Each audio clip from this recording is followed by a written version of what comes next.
Le coup de ce masolo à Kinshasa, tu profiter pour nous de poser une question par rapport à ndeko moko ya biso pe azali moko ya bapandi sango ndeko Ken Piana oazo se retrouver le na prison ya Makala. Tu habité au fait lecture de ça par rapport à l'arrestation naie, est-ce que il est fautif ou pas, on ne sait pas vraiment. Donc que quoi yo za moko ya bana ki no même masolo à Kinshasa bien peut-être moi lisolo mke par rapport à l'arrestation ndeko Ken Piana. Donc en fait pour na Ken Piana, je suis très écœuré na makambo ekomelié azana prison ya Makala bakangisi et pas mutu akangisi Ken Piana za papa mukolo, il faut akola. Oh oui. Nandeni. Non mais ceux qui papa li kokola ta kokota na ba conflit moko qu'on appelle en français des conflits de caniveaux. Alors si l'enfant bêtise donc papa va tirer à bon moment. Un parent bien instruit quand l'enfant bêtise, qu'est-ce qu'il fait? Il faut traduire la justice. Bakenda ressemble.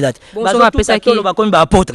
Bonsoir à ça qui est première mesure et qui a continué à répéter même bêtises. Première mesure par rapport à quoi? Un père oya aboti mwana na ye. Par rapport au sali mabe papa pesa un conseil apesi mba liboso au moni vitali no sali boye ko bandela ngo susté. Na bandeli lisusu papa on supporter ka. Sali mutakangisi Ken Piana za papa mukolo.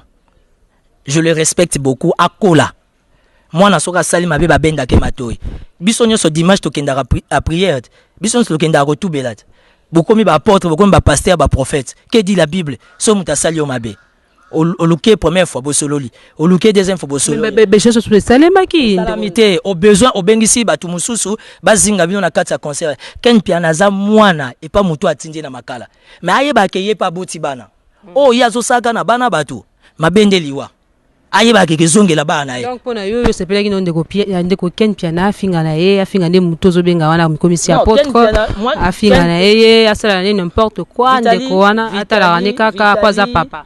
Ken Piana c'est mon jeune frère, c'est un garçon que je connais qui est bien instruit afingi mutute parce qu'il faut savoir faire la différence entre insulte et injure nyonso wana.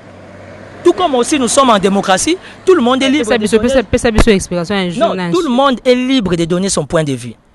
Lelo kangisi ya Moussaka, lobio kangisi JB, lobio kangisi Wera, lelo kangisa Ken Piana, tu vas gagner rien. Tout ça est sa vanité des vanités. Il veut tout simplement remettre les gens en ordre. Qu'est-ce que tu appelles en ordre? Lui il est en ordre avec tout ce qu'il fait comme bêtises. Na ajo ya ye akoko sa makambo to mona la TV. Makambo ya kotanda bana batu mitakala ya ko salango. C'est un artiste.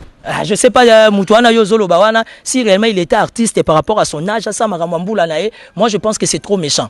Mais comme c'est un combat spirituel, on va se battre jusqu'à la dernière énergie. On va gagner, gagner. C'est-à-dire na moi na nzete kauka. Ba o ba yebi histoire ba yebi. Naza moi na Raphaël Minga Kwete. Est-ce que ba na Kinshasa awa Vierge Maria Bima?